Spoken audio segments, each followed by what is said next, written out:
Le vase de cristal glissa des doigts d'Helena au moment où elle l'entendit, ce son qu'elle pensait ne plus jamais entendre, et il se brisa sur le sol en marbre en une gerbe de verre et d'eau qui parut incroyablement bruyant dans le silence soudain.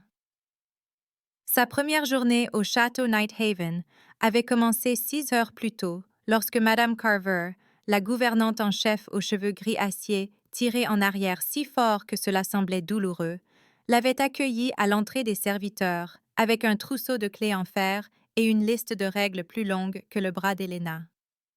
Le château est ancien, avait dit Madame Carver, sa voix résonnant contre les murs de pierre qui semblaient avaler le son pour le recracher déformé. Les couloirs serpentent, il est facile de se perdre. Restez dans l'aile ouest. Nettoyez les appartements des invités, la galerie, le salon du matin. Ne pénétrez, sous aucun prétexte, dans l'aile est. Prenez un instant pour vous abonner à notre chaîne et laissez un commentaire pour nous dire d'où vous regardez et quelle heure il est. C'est toujours fascinant de voir jusqu'où voyagent ces histoires à travers le monde. Merci. Helena avait hoché la tête, prenant des notes mentales, observant comment les doigts de Madame Carver trituraient son tablier lorsqu'elle mentionna l'aile est. Pourquoi pas? Avait demandé Helena, en gardant sa voix neutre et professionnelle. Madame Carver s'était alors arrêtée, s'était tournée pour lui faire face, et quelque chose qui ressemblait presque à de la pitié traversa son visage buriné. Le prince, avait-elle dit doucement. Le prince Kael y réside.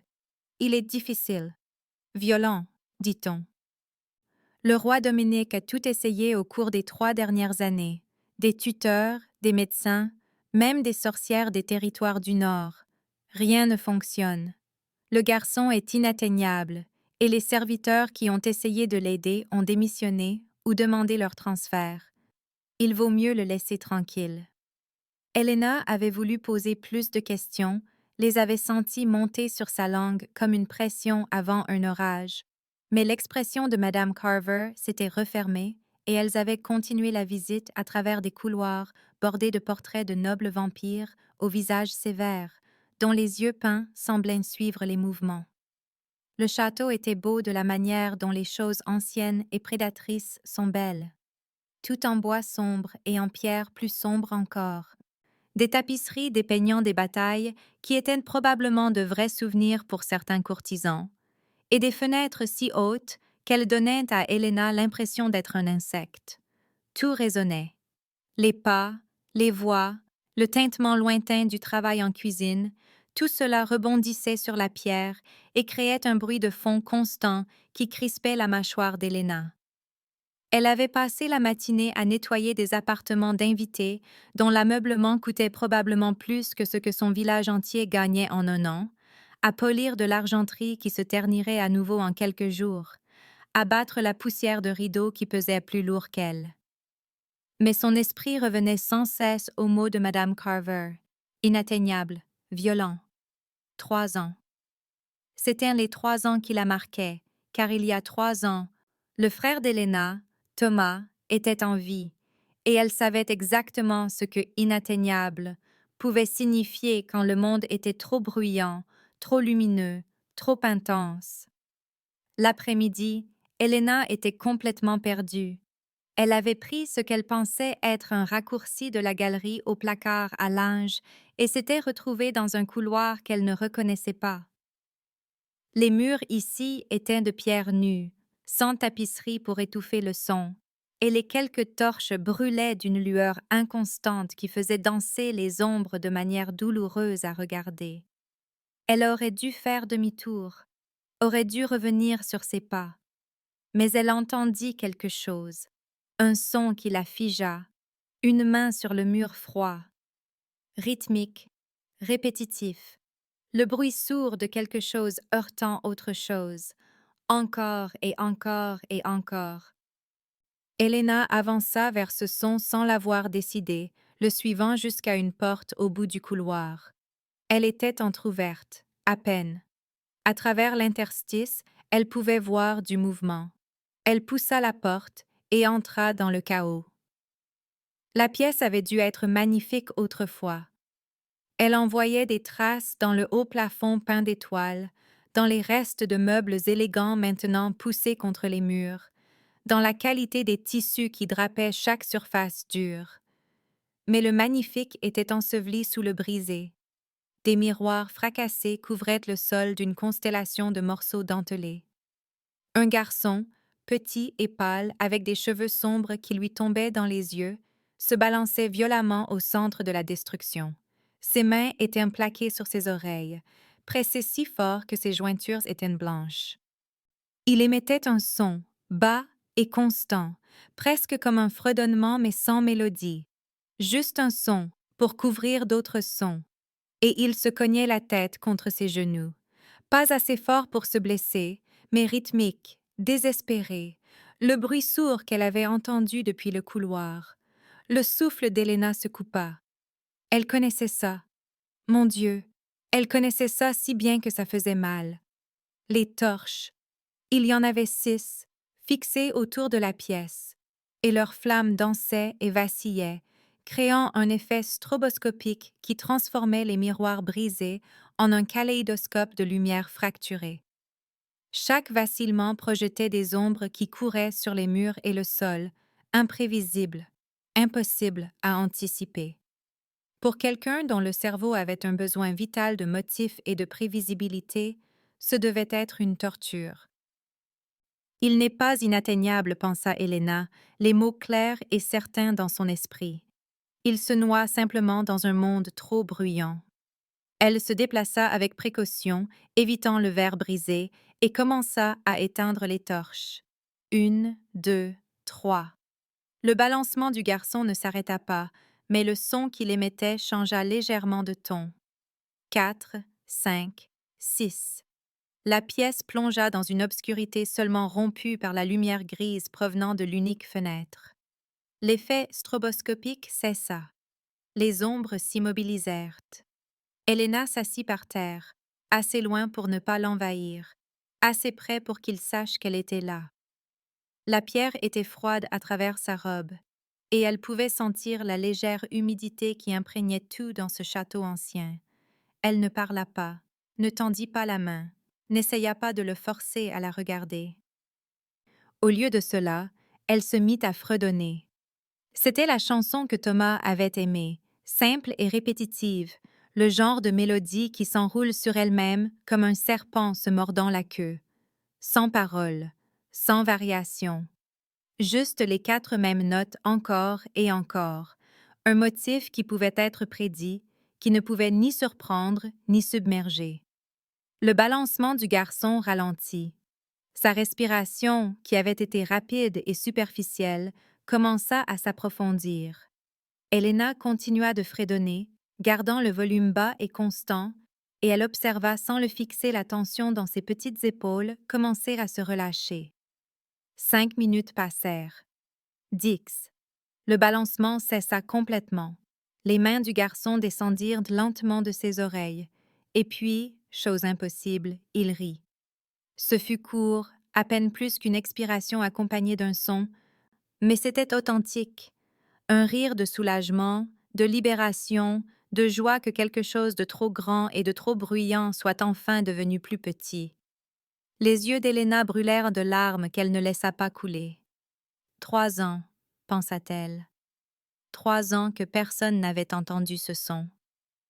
Le garçon la regarda alors, la regarda vraiment, et ses yeux étaient du gris pâle des nuages d'orage, anciens d'une manière qui lui rappelait qu'il n'était pas humain, mais jeune d'une manière qui transcendait les espèces. Il ne parla pas.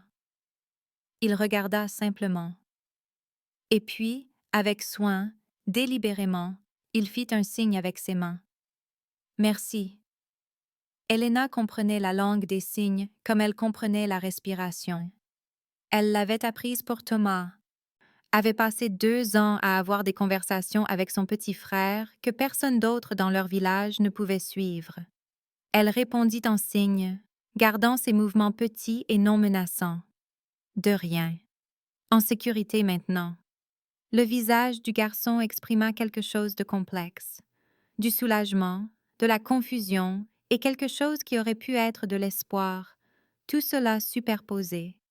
Il commença à signer autre chose, ses mains bougeant dans ce qui semblait être le début d'une question, lorsqu'une voix s'éleva de l'embrasure de la porte. Kael. Ce n'était qu'un murmure, rauque d'émotion, et Helena se tourna pour voir un homme debout dans l'ouverture qu'elle avait laissée. Il était grand, large d'épaules, portant le genre de vêtements qui le désignait comme un noble, et son visage était une étude d'angoisse contrôlée. Mais ses yeux, du même gris pâle que ceux du garçon, étaient humides. Le roi Dominique. L'esprit d'Helena fournit le titre alors même que son corps esquissait une révérence maladroite, toujours assise par terre. Votre Majesté, je ne voulais pas m'immiscer, je me suis perdue et j'ai entendu. Elle s'interrompit, car le roi ne la regardait pas. Il fixait son fils, le prince Kaël, avec une expression qu'Helena reconnaissait sur le visage de sa propre mère, la première fois que Thomas avait signé « Je t'aime » après des mois sans communication. 3 ans, dit le roi, sa voix se brisant sur les mots. 3 ans de silence, et cette jeune humaine, en 10 minutes. Il entra dans la pièce, ses pas prudents pour éviter le verre brisé, et s'agenouilla à côté de son fils. Kaël ne recula pas, mais ne se rapprocha pas non plus. Il se contenta d'observer son père avec des yeux attentifs, évaluateurs. Le roi regarda alors Helena, la regarda vraiment, et elle vit le vampire sous le père. Ancien, puissant, dangereux, mais aussi désespéré. « Qu'avez-vous fait » demanda-t-il. Ce n'était pas une accusation, c'était une supplique. « Les bougies » dit doucement Helena. Elle vacillait, créant des motifs de lumière imprévisibles. Et la pièce résonne. Trop de stimuli sensoriels. J'ai juste retiré les variables. Elle marqua une pause puis ajouta. Il n'est pas inatteignable, Votre Majesté. Il est autiste. Le monde est trop bruyant pour lui. Et tout le monde essaie de le rendre plus bruyant au lieu de rendre le monde plus silencieux. Le roi Dominique la fixa. Autiste. Il répéta le mot comme s'il le goûtait. Une condition humaine. J'ai lu des choses là-dessus. Les médecins disaient que c'était impossible chez les enfants vampires. Notre sang, notre magie, cela devrait l'empêcher. Ses mains se crispèrent en poing. Ils ont dit qu'il était endommagé, brisé, maudit par la mort de sa mère. Que si seulement je trouvais le bon remède. Non, dit Helena, et sa voix était ferme d'une manière qui n'était probablement pas appropriée pour s'adresser à un roi. Il n'y a pas de remède parce qu'il n'y a rien à guérir. Il traite le monde différemment. Son cerveau a besoin de motifs, de prévisibilité, de moins de chaos sensoriel. Mon frère était pareil. Elle déglutit avec difficulté. Il est mort il y a 3 ans. De la fièvre. Mais avant ça, il m'a appris que différent ne veut pas dire brisé. Kaël observait cet échange avec une concentration intense. Ses mains bougèrent, rapides et sûres. Elle a arrêté les mauvaises lumières. Elle a chanté la chanson à motif. Elle s'assoit loin, en sécurité. Sa langue des signes était fluide, plus articulée que ses paroles ne l'étaient apparemment, et Helena sentit son cœur se serrer. Il pouvait communiquer. Il avait toujours pu communiquer. Les gens n'avaient simplement pas écouté dans la bonne langue. Le visage du roi se décomposa. Il tendit la main lentement, télégraphiant son mouvement comme Helena l'avait fait, et toucha l'épaule de son fils. Kaël le permit. « Je suis désolée, » murmura Dominique. « Je suis tellement désolée de ne pas avoir compris. » Mais Kaël regardait à nouveau Helena, son petit visage sérieux. « Reviendras-tu » signa-t-il. « Arrêteras-tu encore les mauvaises lumières ?»« Demain » signa Helena en retour. « Je le promets. » Et pour la première fois en 3 ans, le prince Kaël sourit. La convocation arriva avant l'aube, apporté par un garde au visage de pierre qui attendit pendant qu'Helena enfilait son seul uniforme propre, ses mains tremblant si fort qu'elle dut s'y reprendre à 3 fois pour les boutons. Madame Carver apparut à l'entrée des quartiers des serviteurs, l'air pâle et anxieuse, tordant son tablier entre ses doigts comme si elle essayait de l'étrangler. « Le roi veut vous voir, dit-elle, la voix tendue. Dans son bureau privé. Helena, qu'avez-vous fait dans l'aile est hier? J'ai aidé, répondit doucement Helena, et elle suivit le garde à travers des couloirs qui semblaient différents dans l'obscurité d'avant l'aube. Tout en ombre et en lueur vacillante de torches qui lui firent penser à la chambre de Kaël et à la simplicité avec laquelle on pouvait réparer quelque chose que tout le monde avait trop compliqué. Le bureau du roi ne ressemblait en rien à la salle du trône qu'Helena avait entreaperçue lors de sa visite initiale. Alors que celle-ci n'était que marbre froid et grandeur austère conçue pour intimider, celle-là était chaleureuse. Des livres tapissaient chaque mur du sol au plafond, leur dos usé par une lecture réelle, et non par une simple collection décorative. Un feu brûlait dans l'âtre, et le mobilier était confortable plutôt qu'impressionnant. Le roi Dominique se tenait près de la fenêtre, portant toujours les vêtements de la veille, et Helena réalisa avec un choc qu'il n'avait probablement pas dormi. Il se tourna lorsqu'elle entra, et son visage était à vif d'une émotion qu'elle ne pouvait pas tout à fait nommer. « Mademoiselle Helena, dit-il, et il lui désigna une chaise près du feu. « Je vous en prie, asseyez-vous. Nous avons beaucoup de choses à nous dire. » Helena s'assit, le dos droit, les mains jointes sur ses genoux, comme sa mère le lui avait appris pour les occasions formelles. Le garde ferma la porte, les laissant seuls. Le roi versa 2 verres de vin, lui en offrit un, et quand elle hésita, il sourit sans humour. « Je ne vais pas vous empoisonner, et je soupçonne que nous pourrions tous les deux avoir besoin d'un remontant pour cette conversation. » Il s'assit en face d'elle, et pendant un instant, il n'était pas un roi vampire qui avait vécu pendant des siècles. Il était juste un père qui avait vu son enfant souffrir sans savoir comment l'aider. « J'ai besoin de comprendre ce qui s'est passé hier, » dit-il. « Pas les mécanismes, les bougies et le fredonnement, bien que nous en discuterons. J'ai besoin de comprendre comment vous avez vu en 10 minutes ce que des dizaines de médecins et de tuteurs ont manqué en 3 ans. » Helena prit une petite gorgée de vin, s'achetant du temps pour organiser ses pensées. « Votre Majesté, avec tout mon respect, je ne pense pas qu'il regardait le prince Kaël. Je pense qu'il regardait le problème du prince Kaël. La différence est importante. Expliquez. »« Mon frère Thomas est né différent, » dit Helena, et le chagrin était toujours là mais adouci maintenant par le temps et la compréhension.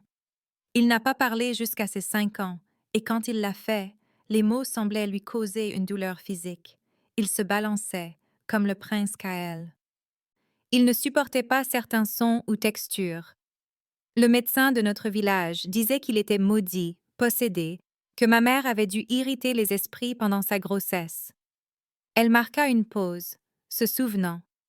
Mais une érudite itinérante s'est arrêtée dans notre village quand Thomas avait 6 ans. Elle avait étudié le développement humain dans les cités universitaires. Elle a dit que Thomas n'était pas maudit. Il était autiste. Son cerveau traitait le monde différemment du nôtre. Et au lieu d'essayer de le forcer à le traiter à notre manière, nous devions ajuster la façon dont nous interagissions avec lui. « Et cela a-t-il fonctionné ?» demanda Dominique en se penchant en avant. « Cela a fonctionné à merveille. » Le sourire d'Helena était doux amer. Thomas a appris à communiquer par signes. Il pouvait nous dire quand quelque chose était trop bruyant, trop lumineux, trop intense. Nous avons appris ses habitudes, ce dont il avait besoin pour se sentir en sécurité. Il aimait les étoiles, comme le prince Kaël apparemment. Il pouvait nommer chaque constellation à l'âge de 7 ans, pouvait calculer les phases de la lune des mois à l'avance. Il n'était pas moins intelligent, Votre Majesté. Son intelligence avait simplement une apparence différente de ce à quoi les gens s'attendaient. Le roi resta silencieux un long moment, fixant son verre de vin. Quand Kael est né, sa mère était folle de joie. Notre fils, notre héritier, l'avenir de la maison Nighthaven. Il était parfait. Il a atteint ses étapes de développement en avance, marchait avant son premier anniversaire, pouvait identifier les lettres avant de pouvoir parler. Et puis, vers l'âge de 3 ans, il a commencé à changer, à cesser d'établir un contact visuel, à cesser de répondre à son nom, passait des heures à aligner ses soldats de plomb en ligne précise et criait si quelqu'un perturbait le motif. Sa voix s'érailla. Les médecins disaient que c'était normal, que les enfants vampires se développaient différemment. Mais ça a empiré. À 5 ans, il avait complètement cessé de parler. Avait ces épisodes où il se blessait en essayant de bloquer des stimuli que nous ne pouvions même pas identifier. Quand sa mère est morte il y a 3 ans, tuée dans une stupide et vaine escarmouche frontalière, Kael a cessé de s'engager avec le monde entièrement. Nous pensions que c'était le chagrin, qu'il reviendrait à nous à la fin de la période de deuil. Il n'est jamais revenu. Parce que le chagrin a probablement tout empiré, dit doucement Helena. Quand Thomas est mort, j'ai cessé de parler pendant 2 mois.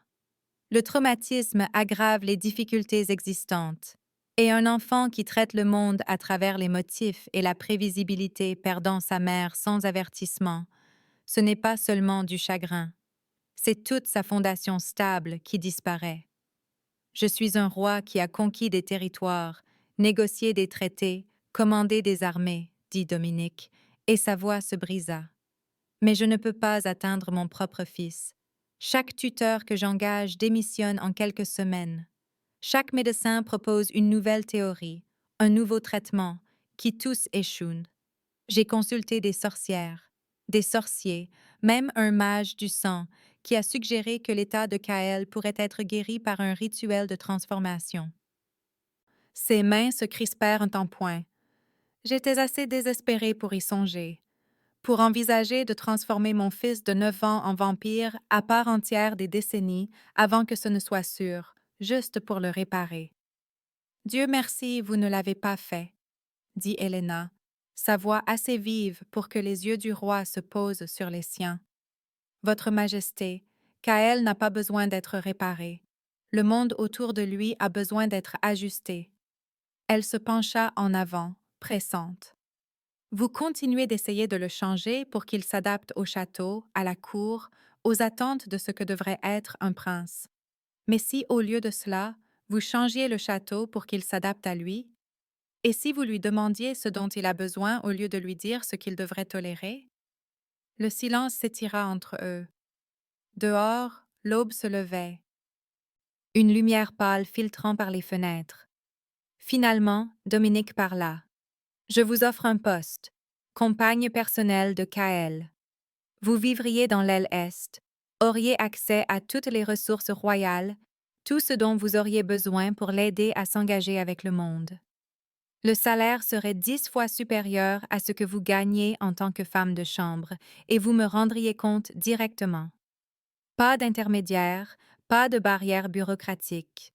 Votre seule responsabilité serait mon fils.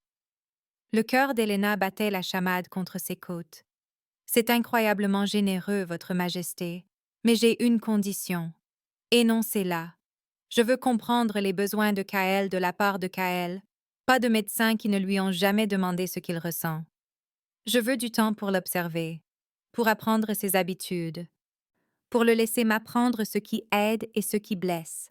Je n'appliquerai pas de traitement ou de thérapie conçue par des gens qui pensent qu'il est brisé. Helena croisa son regard. Il n'est pas un problème à résoudre. C'est un enfant qui a besoin de soutien, et il y a une différence. Le sourire de Dominique était sincère cette fois, chaleureux et presque soulagé. Entendu. Quand pouvez-vous commencer? J'ai déjà commencé, dit Helena, et ils rirent tous les deux, la tension se brisant comme une fièvre. Mais le rire s'éteignit lorsque la porte du bureau s'ouvrit sans avertissement, et une femme entra avec le genre de présence qui exigeait l'attention. Elle était belle de la manière dont les vampires le sont souvent, tout en angle vif et en symétrie parfaite, avec des cheveux sombres relevés en une coiffure élaborée et une robe qui coûtait probablement plus cher que la maison familiale d'Elena. Ses yeux, du même gris pâle que ceux de Dominique et Kaël, se fixèrent sur Elena avec une concentration prédatrice. « Frère, dit la femme, sa voix aussi froide que la pierre en hiver. Je ne savais pas que nous recevions de simples servantes dans votre bureau privé, ou que vous preniez des décisions de personnel sans consulter le conseil. Lady Morgana, dit Dominique, et son ton portait un avertissement.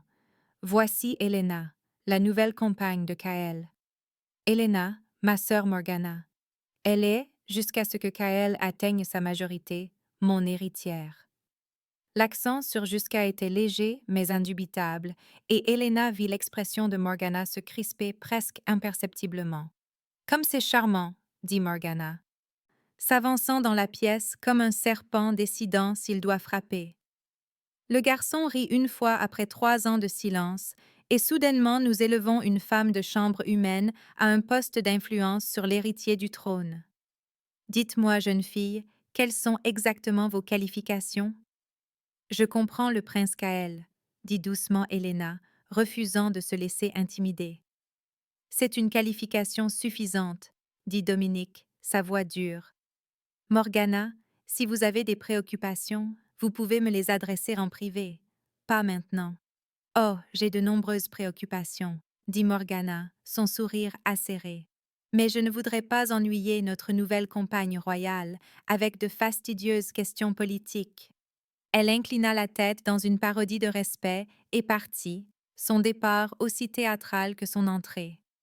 Dès que la porte se referma, Dominique soupira. « Je m'excuse pour ma sœur.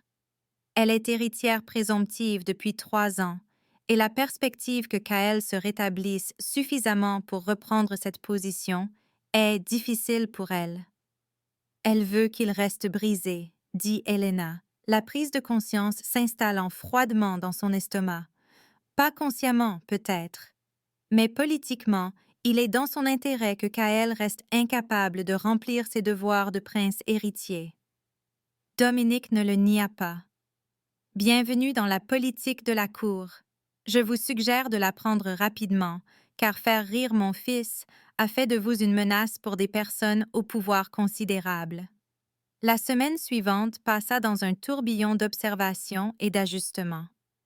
Elena déménagea ses quelques affaires dans une suite de l'aile Est, des pièces plus grandes que toute la maison de sa famille et remplies de luxe qu'elle n'avait jamais vu que de loin. Mais elle y passait peu de temps, se concentrant plutôt sur Kaël.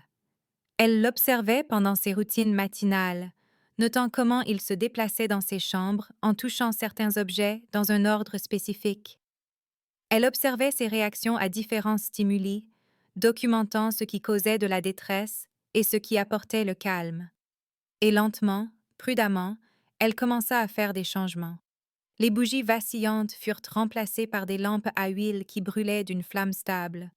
De lourds rideaux furent installés pour contrôler la lumière naturelle.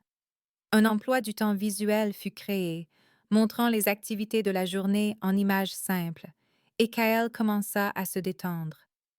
Il commença à initier la communication, sa langue des signes devenant plus élaborée à mesure qu'il faisait confiance à Elena pour le comprendre. Il lui montra ses cartes du ciel, des dizaines d'entre elles couvrant ses murs, des observations astronomiques détaillées qui démontraient un esprit mathématique brillant. Mère me montrait, signa-t-il, son petit visage sérieux. Elle disait que les étoiles sont prévisibles. Elles suivent des motifs. On peut savoir où elles seront, quand elles se lèveront, quand elles se coucheront. Maintenant, personne ne regarde. Personne ne parle des étoiles. Je regarderai, signa Elena en retour. Apprends-moi.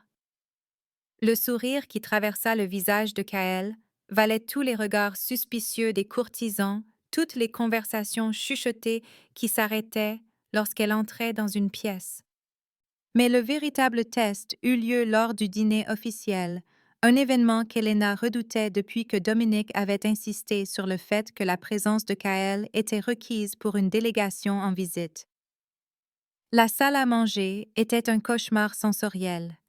des plafonds voûtés qui faisaient écho et multipliaient chaque son, des dizaines de nobles parlant tous en même temps, le cliquetis de l'argenterie sur la porcelaine, le grincement des chaises sur la pierre. Kael était assis à la table d'honneur à côté de son père, son petit corps rigide de stress, les mains crispées sur ses genoux. Elena se tenait le long du mur avec d'autres serviteurs, observant.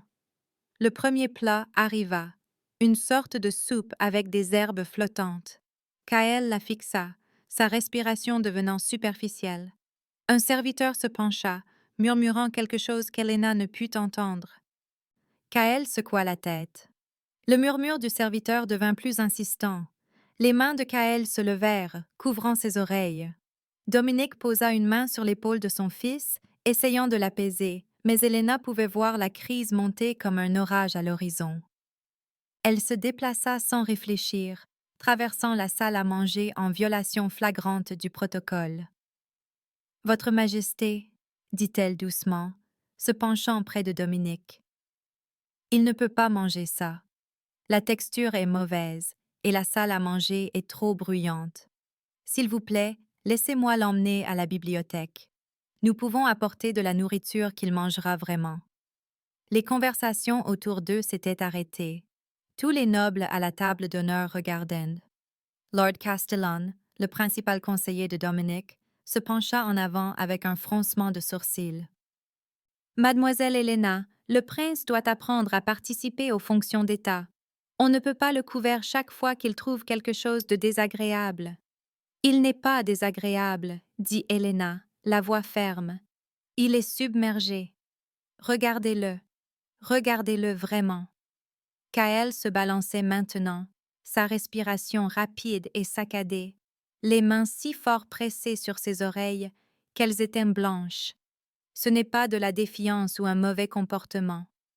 C'est un enfant en véritable détresse, et le forcer à rester ne fera qu'empirer les choses. La voix de Lady Morgana trancha à travers la table comme un couteau. Comme c'est pratique qu'au moment où le prince doit remplir ses devoirs, sa compagne arrive pour l'en excuser. Peut-être, Votre Majesté, que cet arrangement fait plus de mal que de bien. Enseignez à Kael qu'il peut simplement éviter tout ce qui est difficile. Dominique regarda son fils, sa sœur, Helena. Toute la salle retenait son souffle.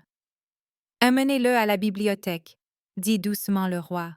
« Et Helena, vous avez raison. Lord Castellan, faites envoyer du pain, du fromage, des fruits, des aliments simples à la bibliothèque.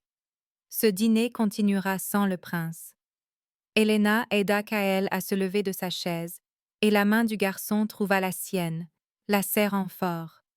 Ils traversèrent la salle à manger silencieuse, chaque œil suivant leurs mouvements, et Helena pouvait sentir le poids du jugement, du scandale, des conséquences politiques qu'elle ne comprenait pas entièrement.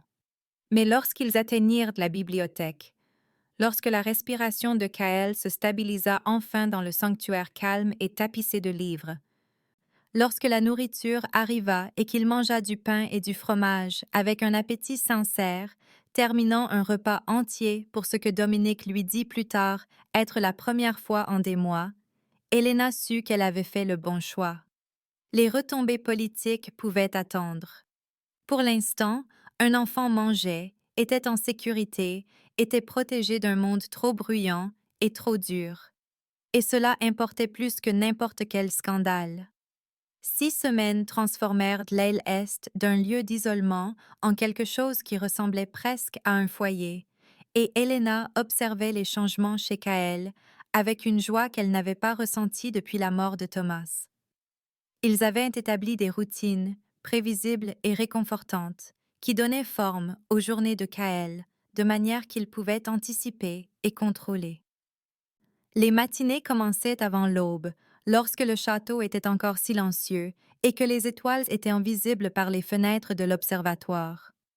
Kael menait Helena en haut des escaliers en colimaçon jusqu'à la plus haute tour, sa petite main dans la sienne, et ils regardaient le ciel ensemble.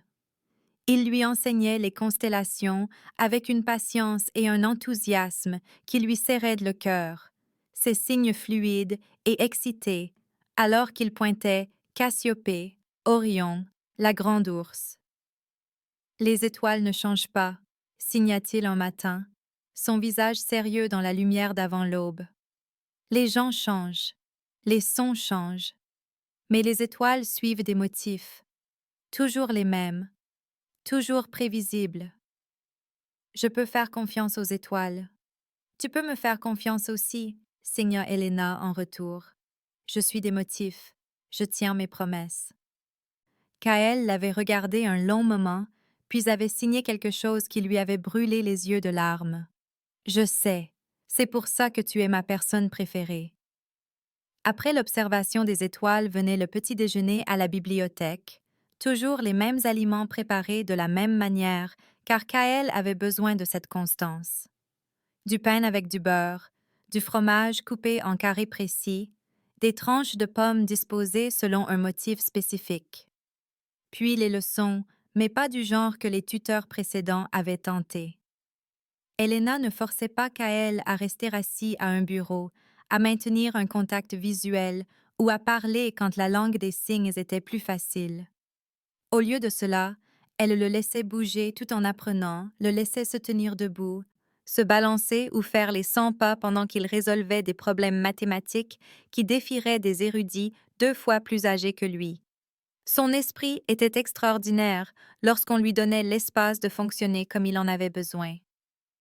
Les après-midi étaient consacrés à des intérêts particuliers, et la passion de Kaël pour l'astronomie s'étendait aux mathématiques, au calcul des mécaniques orbitales et des positions planétaires.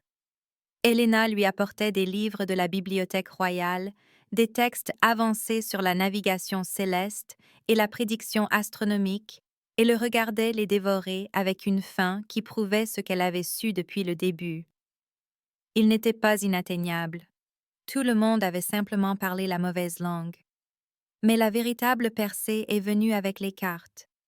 Helena les avait fabriquées elle-même, découpant du parchemin épais en rectangles et les peignant de couleurs que Kaël pouvait facilement distinguer. Le vert signifiait « Je vais bien, je peux gérer ». Le jaune signifiait « Je suis en train d'être submergé, j'ai bientôt besoin de soutien ou d'une pause ». Le rouge signifiait « Je dois partir tout de suite, c'est trop ». Il s'entraînait constamment avec les cartes, passant en revue des scénarios. Et si tu es à table et que le bruit devient trop fort, carte rouge, partir à la bibliothèque. Et si quelqu'un te pose une question et que tu as besoin de temps pour réfléchir, carte jaune, ils doivent attendre. Et si tu es heureux et engagé, carte verte, continuez. Kaël portait les cartes partout, rangées dans une petite pochette à sa ceinture, et Helena le voyait gagner en confiance en les utilisant. Il commença à communiquer ses besoins de manière préventive au lieu d'attendre d'être en pleine crise. Les serviteurs de l'aile Est apprirent à reconnaître les cartes et à y répondre de manière appropriée. Même le roi Dominique, lors de leur session du soir où il rendait visite à son fils, apprit à vérifier la carte de Kaël avant de commencer une conversation. Le garçon s'épanouissait et le château commençait à le remarquer. Lord Castellan était passé à la bibliothèque un après-midi, soi-disant pour examiner des documents, mais Helena l'avait surpris en train de regarder Kaël expliquer les mathématiques des orbites planétaires à un jeune érudit fasciné. Le prince, s'améliore, avait dit prudemment Castellan. Vos méthodes sont peu conventionnelles, mademoiselle Helena, mais je ne peux contester les résultats. Tout le monde n'était pas ravi.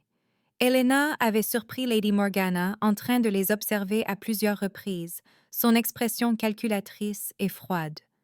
Des serviteurs rapportèrent que Morgana avait posé des questions sur les antécédents d'Helena, sa famille, son éducation. Madame Carver avait pris Helena à part un soir pour l'avertir. « Fais attention, ma fille, tu rends des gens puissants nerveux. Quand l'héritière présomptive commence à poser des questions, c'est rarement pour des raisons amicales. » Mais Helena avait été trop concentrée sur les progrès de Kaël pour s'inquiéter beaucoup de la politique du palais, et ce fut son erreur. La percée eut lieu pendant le festin d'automne, un événement grandiose célébrant la récolte et auquel assistaient des nobles des territoires voisins.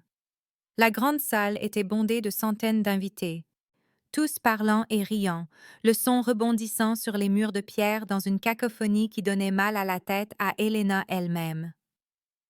Kael était assis à la table d'honneur à côté de son père, vêtu d'habits de cérémonie qu'il avait aidé à choisir.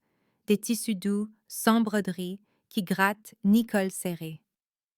Helena se tenait à proximité, prête à intervenir si nécessaire, mais Kael avait ses cartes et il s'en sortait bien. Il avait montré le jaune 2 fois, et à chaque fois, Dominic avait créé un bref répit, engageant Kael dans une conversation tranquille qui lui offrait une pause face aux exigences sociales écrasantes. Puis la duchesse de Thornhaven arriva, élégamment en retard et spectaculairement bruyante. C'était une vampire ancienne, plus âgée que Dominic de plusieurs siècles, avec le genre de statut qui signifiait qu'elle pouvait dire presque n'importe quoi sans conséquence. Elle fit une entrée remarquée dans la salle dans une robe qui semblait conçue pour occuper le plus d'espace possible, sa voix portant par-dessus la foule. « Mon cher Dominique, s'écria-t-elle, faisant la bise au roi. Quel plaisir de vous voir, et le petit Kael, comme tu as grandi. Elle regarda le prince avec l'expression que les gens réservent habituellement à l'examen d'insectes inhabituels. Est-ce là le prince simplet? Dit-elle à son compagnon, sans même prendre la peine de baisser la voix. Quel gâchis de sang immortel! Pauvre Dominique, affublé d'un héritier endommagé. La salle ne devint pas silencieuse, mais les conversations voisines faiblirent.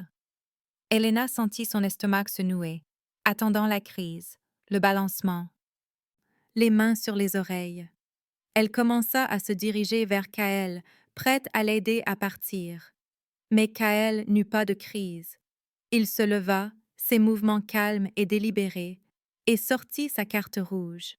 Il la leva pour que son père puisse la voir, puis se tourna pour faire face directement à la duchesse. « Je ne suis pas simplet, dit-il, sa voix calme mais claire, chaque mot soigneusement formé. Je suis autiste. Je pars maintenant parce que vous êtes impolie et bruyante. » Puis il regarda Helena, son expression incertaine sous la façade courageuse. « Ai-je bien fait? » Toute cette partie de la salle était maintenant silencieuse. Helena sentit des larmes couler sur son visage, alors qu'elle signait en retour. « Tu as fait parfaitement, si parfaitement. » Elle lui tendit la main et Kael la prit, et ensemble ils traversèrent la foule vers la bibliothèque, laissant derrière eux une duchesse bouche bée et un roi qui pleurait ouvertement.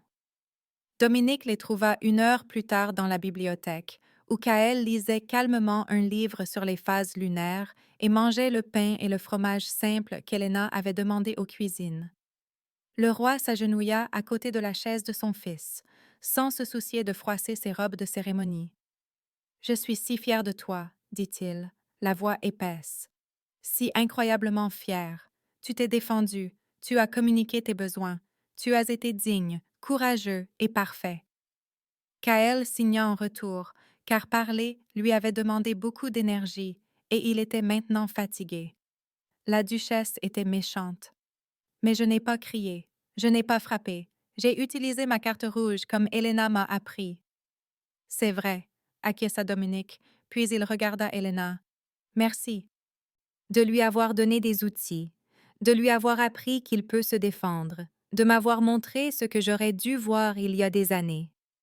Cette nuit-là, Helena s'endormit avec le sentiment que peut-être, juste peut-être, tout allait bien se passer. Kael s'épanouissait. Dominique apprenait. Même la cour commençait à accepter que le prince n'était pas brisé, juste différent.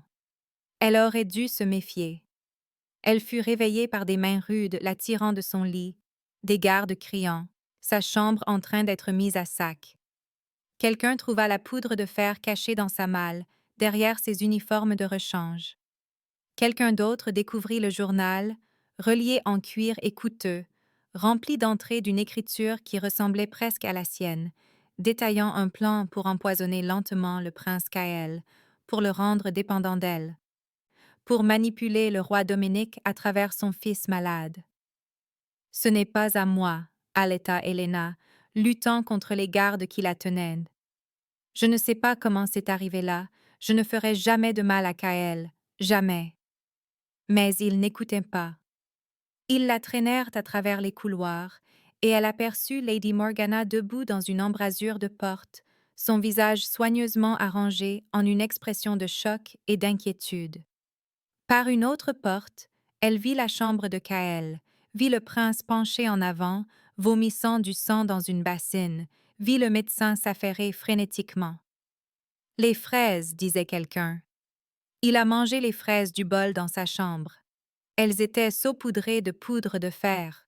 Assez pour tuer un humain, assez pour rendre un enfant vampire désespérément malade. « Non !» cria Helena. « Je ne lui ai pas donné de fraises. Je sais qu'il les aime, mais je ne le ferai jamais.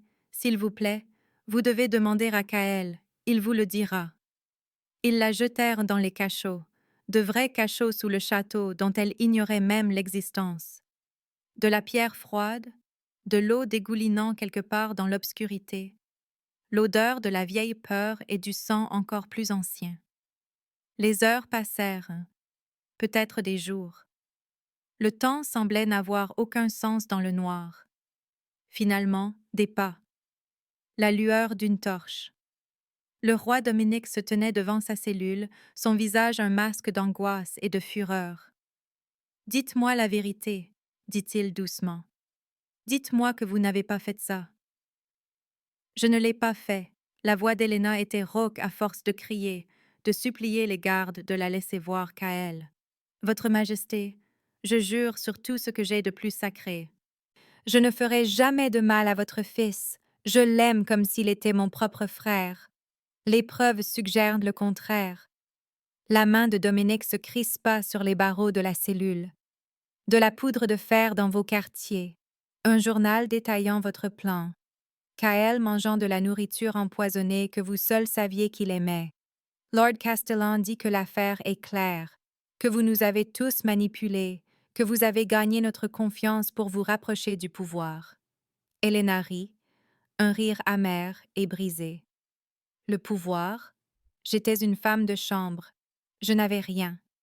Kael m'a donné un but, une raison de me lever le matin après avoir passé 3 ans à souhaiter être morte avec mon frère. » Elle se pressa contre les barreaux. « Demandez à Kael. Demandez-lui simplement. Il connaît la vérité. Mais vous devez demander d'une manière à laquelle il peut répondre. Des questions par oui ou par non. Montrez-lui des photos de gens et laissez-le pointer.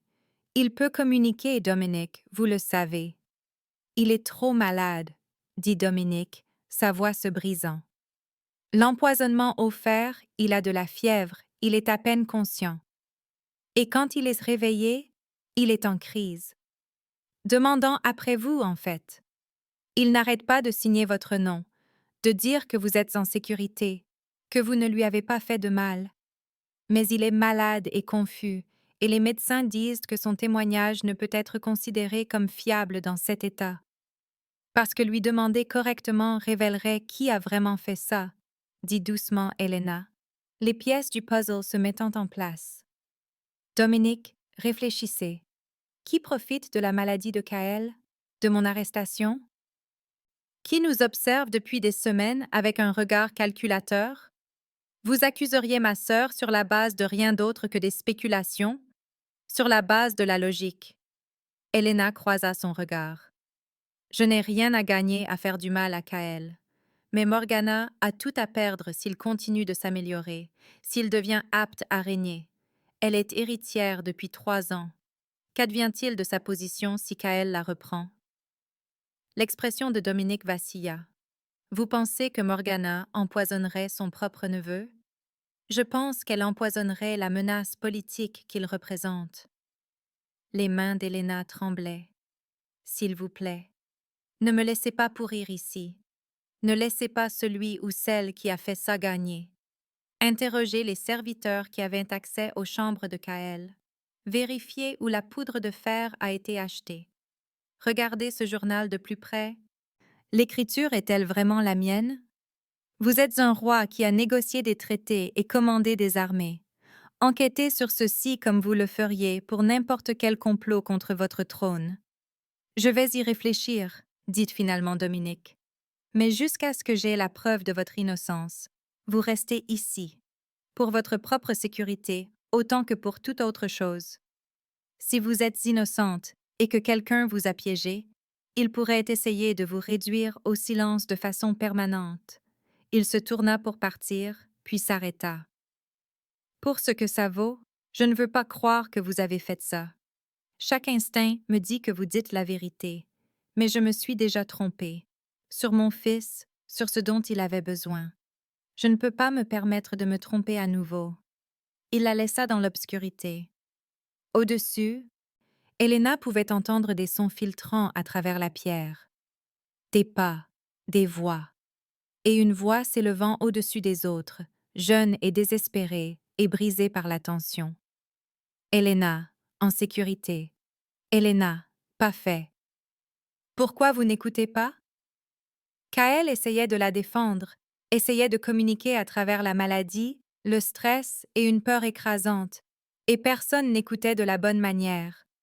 Helena se recroquevilla sur le sol froid de sa cellule et pleura, parce qu'elle avait enfin donné à Kael des outils pour se défendre, lui avait enfin appris que sa voix comptait. Et maintenant, au moment où cela comptait le plus, les gens au pouvoir n'écoutaient toujours pas. Dans l'aile est, la chambre soigneusement organisée de Kael retombait dans le chaos. Les emplois du temps visuel étaient ignorés. Les lampes à huile stable étaient remplacées par des bougies vacillantes, par des serviteurs qui ne comprenaient pas. Les routines qui lui avaient donné structure et sécurité étaient abandonnées dans le chaos de l'enquête sur l'empoisonnement. Et Kael, malade, effrayé et privé de la seule personne qui l'ait jamais vraiment compris, se noyait à nouveau dans un monde trop bruyant et trop dur. Lady Morgana se tenait dans le couloir devant sa chambre, écoutant les sons de détresse du prince, et sourit. La salle du trône avait été construite pour intimider, tout en plafond vertigineux et en marbre froid qui transformait chaque murmure en écho, et alors qu'Helena se tenait enchaînée devant la cour assemblée, elle comprit exactement à quel point elle servait bien cet objectif. 3 jours s'étaient écoulés depuis son arrestation, 3 jours dans les cachots où la seule lumière venait de torches qui lui faisaient mal aux yeux, et les seuls sons étaient l'eau qui goutte et des cris lointains qu'elle espérait être son imagination. Maintenant, elle se tenait devant le roi Dominique, qui était assis sur son trône avec l'air d'avoir vieilli de plusieurs décennies, et à côté de lui se trouvait une chaise vide où Kael aurait dû être. Lady Morgana se tenait à droite, vêtue d'un violet profond qui la désignait comme l'héritière présomptive, son visage arrangé en une expression de tristesse concernée qui retournait l'estomac d'Helena. Lord Castellan présidait les débats, sa voix formelle et distante alors qu'il lisait les charges. Helena de Millbrook, vous êtes accusée de tentative de meurtre sur le prince Kael par empoisonnement, de conspiration pour manipuler la couronne par l'intermédiaire du dit prince, et de complot pour élever votre statut par la tromperie et le mal. Comment répondez-vous à ces accusations? Non coupable, dit Helena, la voix rauque. Je ne ferai jamais de mal à Kael. Tout ce que j'ai fait a été pour l'aider, pour lui donner des outils pour naviguer dans un monde qui le submerge depuis sa naissance. Les preuves suggèrent le contraire, dit Castellan, et il fit un signe de tête à Morgana. Lady Morgana, veuillez présenter votre cas. Morgana s'avança avec la confiance de quelqu'un qui savait avoir déjà gagné. Votre Majesté, membre de la cour, les preuves sont claires et accablantes. Elle fit un geste, et des serviteurs apportèrent les objets qui avaient été trouvés dans les quartiers d'Helena. De la poudre de fer, achetée chez un apothicaire de la ville basse sous un faux nom qui correspond à la description d'Helena. Un journal détaillant un plan de plusieurs mois pour empoisonner lentement le prince Kael, pour le rendre dépendant de ses soins, et à travers lui, pour gagner de l'influence sur Sa Majesté. Et enfin, le témoignage de Mary, une servante de cuisine qui a vu Helena préparer les fraises qui ont empoisonné le prince. La servante, une jeune femme qui n'osait pas croiser le regard d'Helena, s'avança.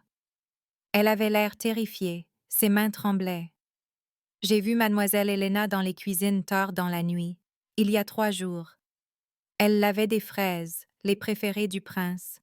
Je n'y ai rien pensé sur le moment, mais maintenant... Sa voix se brisa.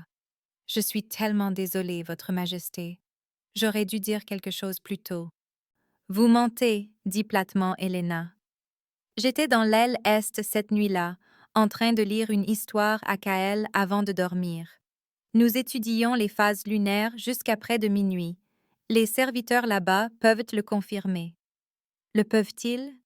Le sourire de Morgana était acéré. Ou sont-ils simplement loyaux envers la femme qui a acquis un accès sans précédent à la famille royale? Votre Majesté, cette femme de chambre humaine nous a tous manipulés. Elle a identifié une vulnérabilité chez votre fils et l'a exploitée. C'est rendu indispensable. Et quand le prince a commencé à se rétablir, quand il a commencé à montrer des signes de devenir apte à régner, elle a paniqué. Parce qu'un prince en bonne santé n'a pas besoin d'une compagne. Un prince malade et dépendant, si. La logique était suffisamment solide pour que plusieurs courtisans hochent la tête. Helena sentit le désespoir lui monter à la gorge comme de la bile. Elle n'a aucune preuve, dit désespérément Helena. L'écriture du journal n'est pas la mienne. Quiconque a vu ma véritable écriture peut le confirmer. La poudre de fer a pu être placée là. Et Mary ment. Je ne sais pas pourquoi, mais elle ment. Lord Castellan examina le journal, le comparant à d'autres documents qu'Helena avait écrits. L'écriture est similaire, dit-il lentement. Pas identique, mais assez proche pour que ce puisse être la vôtre, avec un effort pour la déguiser. Votre Majesté, sans preuve tangible du contraire, je dois recommander... Les portes de la salle du trône s'ouvrirent en grand avec un fracas qui fit sursauter tout le monde. Les gardes crièrent, se mirent en position pour intercepter, mais le roi Dominique leva la main. Attendez. Kael entra en titubant dans la salle du trône, et le cœur d'Helena se brisa à sa vue. Il avait perdu du poids en seulement 3 jours, son visage pâle et tiré, des cernes sombres sous les yeux. Il portait les mêmes vêtements que lorsqu'il était tombé malade, froissés et tachés, parce que personne n'avait su lui proposer ceux, doux et familiers, dont il avait besoin. Ses cheveux n'étaient pas coiffés, dressés dans toutes les directions. Il était pieds nus, et Helena savait sans demander que quelqu'un avait essayé de lui faire porter des chaussures et qu'il avait refusé parce que la sensation était mauvaise. Mais le pire de tout était l'accablement sur son visage. La salle du trône était bondée de gens, tous parlant, tous bougeant. Le son rebondissant sur le marbre en vagues qui, Helena pouvait le voir, le faisait physiquement souffrir. Ses mains se levèrent pour couvrir ses oreilles, et il se balançait légèrement, ce mouvement d'auto-apaisement que tout le monde avait essayé de lui faire perdre. Pourtant, dans sa main gauche, serrée si fort que ses jointures étaient blanches, se trouvait sa carte verte, et dans sa main droite, un morceau de parchemin. Kael, Dominique se leva de son trône, l'angoisse peinte sur son visage. « Fils, tu devrais être au lit. Tu te remets encore.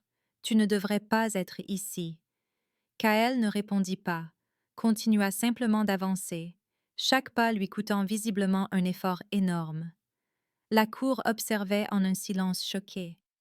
Certains visages montraient de la pitié, d'autres du dégoût, d'autres une simple curiosité de voir le prince endommagé de près. Il atteignit le centre de la pièce, où Helena se tenait dans ses chaînes, et il la regarda. La regarda vraiment, ses yeux gris pâles rencontrant les siens avec une clarté parfaite. Puis il leva le parchemin. C'était un dessin, réalisé avec la même attention précise aux détails que Kael apportait à ses cartes du ciel.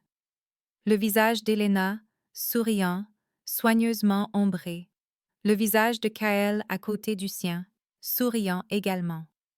Des étoiles autour d'eux deux. Et dans le coin, une silhouette en violet avec des cheveux sombres, un X rouge barrant son visage. À côté de la silhouette violette, Kael avait dessiné des fraises, chacune détaillée et reconnaissable. La cour se pencha, essayant de voir. « Ce n'est qu'un dessin d'enfant », marmonna quelqu'un. Les imaginations confuses d'un garçon malade. La voix de Morgana était soigneusement douce. Pauvre Kael. La fièvre l'a désorienté. Il ne comprend pas ce qui se passe. Garde, veuillez escorter le prince jusqu'à ses appartements. Non, dit doucement Dominique, et quelque chose dans sa voix fit figer tout le monde. Il descendit de son trône, laissant derrière lui les symboles du pouvoir et de l'autorité, et il marcha vers son fils. Puis, devant toute la cour, le roi Dominique s'agenouilla. Il s'agenouilla pour être à la hauteur des yeux de Kael, pour que son fils n'ait pas à se fatiguer pour lever les yeux, n'ait pas à naviguer dans la dynamique de pouvoir du roi et du sujet, en plus de tout ce qui le submergeait. « Kael, dit doucement Dominique, j'ai besoin de te poser quelques questions, des questions importantes. Peux-tu répondre avec tes cartes? » La respiration de Kael était rapide, stressée, mais il hocha la tête. Sa main était toujours crispée autour de la carte verte. « Est-ce qu'Elena t'a donné les fraises qui t'ont rendu malade? » demanda Dominique. « Oui ou non? » Kael leva sa carte rouge. « Non. » La cour s'agita. L'expression de Morgana se crispa presque imperceptiblement. « Est-ce que quelqu'un d'autre t'a donné les fraises? » Carte verte. « Oui. Sais-tu qui? » Carte verte. « Oui. » Dominique prit une profonde inspiration. Était-ce quelqu'un du personnel de cuisine? Carte rouge. Non. Était-ce un garde? Carte rouge. Non. Était-ce? La voix de Dominique était stable, mais ses mains tremblaient. Était-ce Morgana? Kael se tint très droit. La salle du trône était devenue absolument silencieuse, des centaines de personnes retenant leur souffle. Lentement, sa petite main se leva. Carte verte. Oui. L'éruption fut immédiate. Des voix criant, des nobles se levant, le niveau de bruit grimpant si haut que Kael poussa un cri et laissa tomber ses cartes pour plaquer ses deux mains sur ses oreilles. Elena, toujours enchaînée, ne pouvait pas l'atteindre. Mais Dominique le pouvait. Le roi prit son fils dans ses bras, une main soutenant l'arrière de la tête de Kael, et se tourna pour le protéger du chaos. Garde, videz la salle de tout le personnel non essentiel. La voix de Dominique trancha à travers le bruit avec une autorité royale. Maintenant. Alors que les gardes commençaient à faire sortir les nobles de moindre rang et les curieux, Morgana s'avança. « C'est absurde, dit-elle, la voix vive. Vous prenez la parole d'un garçon qui peut à peine parler, qui a des épisodes de violence et de confusion. Au-dessus de preuves matérielles et de témoignages, il a fait un dessin, Dominique. Un dessin d'enfant. Les enfants imaginent des choses, surtout les enfants malades et endommagés. Ne, la voix de Dominique chuta à une température qui faisait paraître le gel chaud. N'appelle plus jamais mon fils endommagé. Mes frères, il est clairement... Morgana fit un geste vers Kael, qui se balançait toujours dans les bras de son père, les mains sur les oreilles. Il n'est pas apte à témoigner, il ne comprend pas ce qui se passe. Il comprend parfaitement, dit Elena, sa voix portant à travers la pièce. Il est submergé parce qu'il y a trop de gens et trop de bruit et qu'il est malade et effrayé depuis 3 jours. Mais son esprit est vif, plus vif que celui de la plupart des gens dans cette pièce. Il sait exactement ce qui s'est passé, et il a essayé de vous le dire. Vous n'avez simplement pas écouté. Lord Castellan, dit Dominique, tenant toujours son fils. Interrogez à nouveau la servante de cuisine, minutieusement, et enquêtez sur l'achat de la poudre de fer. Si Elena était dans l'aile est cette nuit-là, comme elle le prétend, il y aura des témoins. Je veux que cela soit enquêté correctement. Castellan hocha lentement la tête. Et le journal, Votre Majesté? Faites examiner l'écriture par un expert scribe. Comparez-la à des échantillons de l'écriture d'Elena et... Dominique marqua une pause. Et de celle de ma sœur. Le masque d'inquiétude de Morgana se fissurait. Tu ne peux pas être sérieux. Tu prendrais la parole d'un enfant défectueux et d'une humaine manipulatrice au-dessus de ton propre sang? Il est de mon sang. Dominique se leva, berçant toujours Kaël contre sa poitrine. Et il ne m'a jamais menti. Toi, cependant, tu commences à me faire douter. L'interrogatoire de la servante de cuisine prit moins d'1 heure. Sous la menace d'accusations de parjure et de complot, Mary craqua rapidement, des larmes coulant sur son visage alors qu'elle avouait que Lady Morgana l'avait payé l'équivalent d'1 an de salaire pour mentir, avait menacé sa famille si elle ne coopérait pas. L'expert en écriture confirma que le journal, bien que ressemblant superficiellement à l'écriture d'Helena, présentait des différences subtiles dans la formation des lettres qui correspondaient à des échantillons connus de la main de Morgana. Quelqu'un avait essayé de contrefaire le style d'Helena, mais les schémas sous-jacents étaient faux. Et l'apothicaire, interrogé par les gardes royaux, décrivit une grande femme noble aux cheveux sombres qui avait acheté de la poudre de fer en prétendant que c'était pour lutter contre les nuisibles dans ses jardins. Une femme qui correspondait exactement à la description de Morgana. Lorsque Castellan présenta ses conclusions aux membres restants de la cour, le visage de Morgana se transforma. L'inquiétude soigneusement affichée disparut, remplacée par une rage et une peur nue. « C'est ridicule, cracha-t-elle. Vous êtes tous des imbéciles. Ce garçon, elle pointa Kaël, qui tressaillit à la voix soudainement forte. Ce garçon est brisé. Il ne sera jamais apte à régner. Il ne peut même pas parler correctement, ne peut pas assister aux fonctions de la cour, ne peut pas remplir les devoirs de base d'un prince.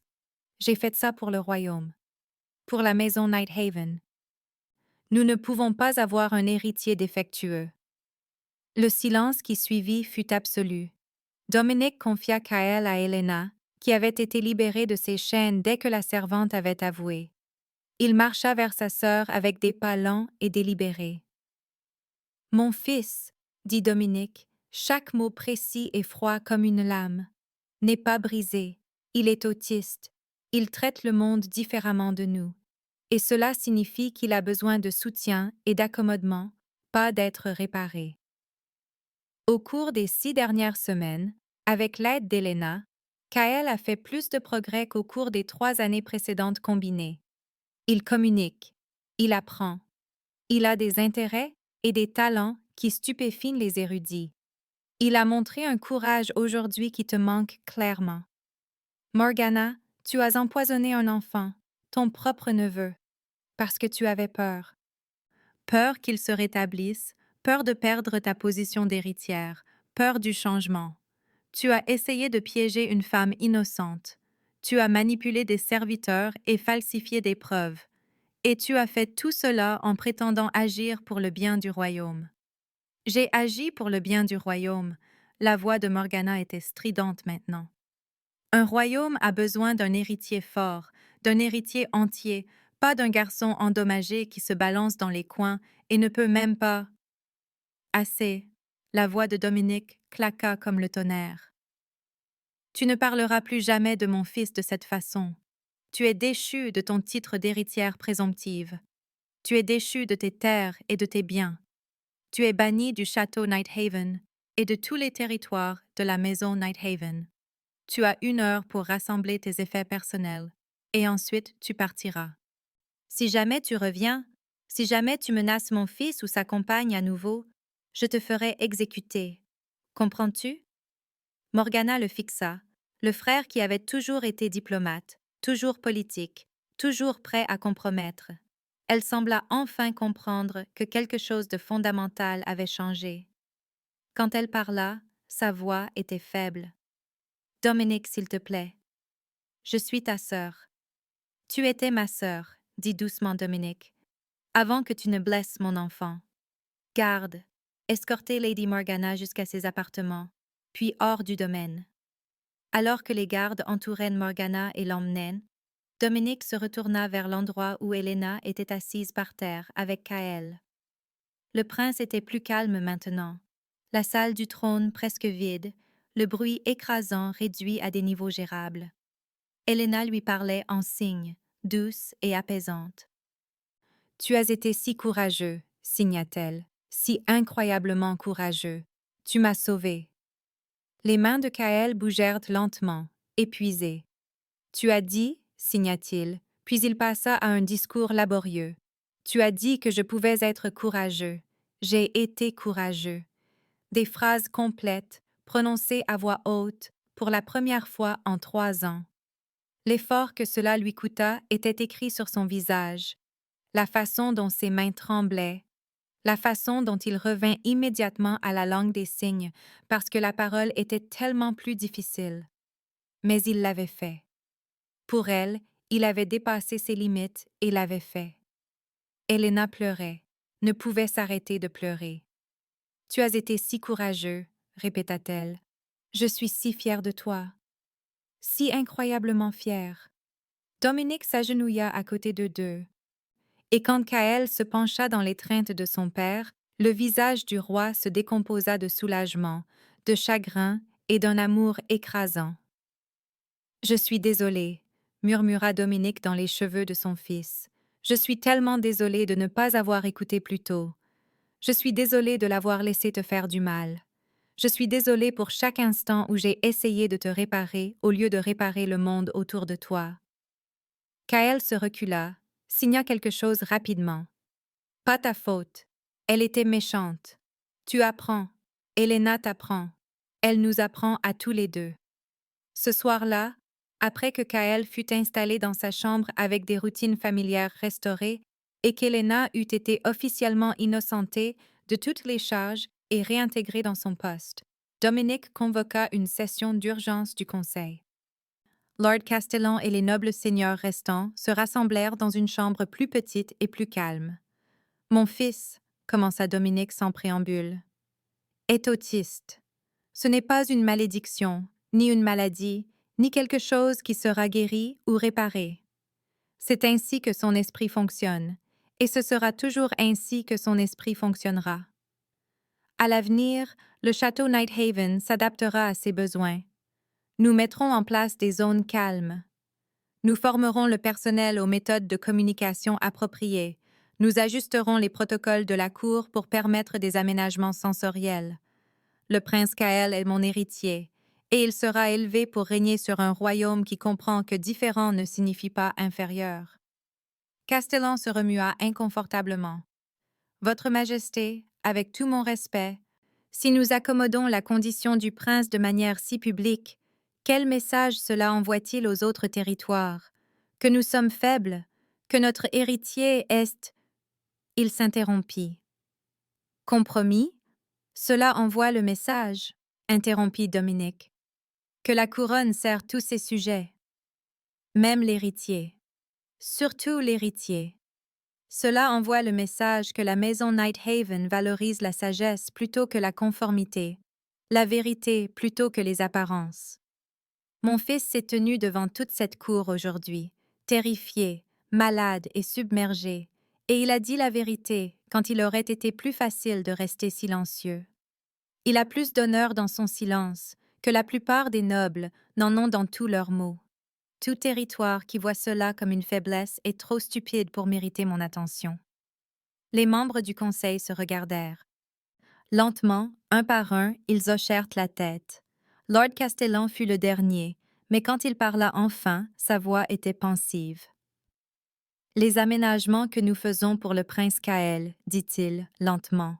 Ils pourraient aider d'autres personnes aussi. J'ai remarqué que les zones calmes, les emplois du temps visuel, même les protocoles de communication plus clairs qu'Elena a introduits, ils rendent le château plus navigable pour tout le monde. Peut-être que l'accommodation n'est pas une faiblesse, mais une sagesse. » Dominique sourit, fatigué mais sincère. « Peut-être bien. » Cette nuit-là, Elena s'assit avec Kael dans l'observatoire, regardant les étoiles tourner au-dessus d'eux dans leurs motifs prévisibles et réconfortants. Le prince était pressé contre son flanc, épuisé par l'épreuve de la journée, mais en sécurité. « Tu sais, Seigneur Elena, tu m'as sauvée aujourd'hui. Tu t'es défendue et tu m'as défendue. C'est à ça que servirent les cartes, les routines et toute la pratique, pour que tu puisses dire aux gens ce dont tu as besoin et qu'ils t'écoutent. Kael resta silencieux un long moment, puis signa en retour. M'écouteront-ils toujours maintenant? Helena fut honnête. Pas toujours. Certaines personnes ne comprendront pas ou ne voudront pas. Mais ton père écoute maintenant. Les gens qui comptent t'écoutent. Et tu as des outils pour te faire entendre, même quand les mots sont difficiles. C'est assez? Le signe de Kael était incertain. C'est tout, signa Helena en retour. C'est comme ça qu'on change le monde, un auditeur à la fois. 3 mois après le procès, le château Nighthaven s'était transformé de manière à la fois visible et subtile. Et Helena parcourait des couloirs qui semblaient complètement différents, bien qu'étant construits de la même pierre ancienne. Les changements commencèrent par de petites choses, des ajustements pratiques qui se propagèrent en changements culturels que personne n'avait anticipés. Des bandes de tissu vert pendaient maintenant à intervalles réguliers le long des couloirs principaux, marquant des zones calmes où les serviteurs étaient formés pour parler à voix basse et se déplacer avec un soin délibéré. Des emplois du temps visuel étaient affichés dans chaque pièce majeure, des images simples montrant quelles activités auraient lieu et quand, offrant à Kael et à quiconque en avait besoin le cadeau de la prévisibilité. Le personnel de service avait suivi une formation en langue des signes de base, et Helena surprenait souvent des femmes de chambre et des laquais s'entraînant entre eux pendant les pauses, leurs mains formant les signes pour merci, s'il vous plaît, et je comprends. La salle à manger officielle, ce cauchemar retentissant de sons et d'attentes, disposait maintenant d'une petite chambre attenante, équipée de meubles moelleux et d'épaisses tapisseries qui absorbaient le bruit.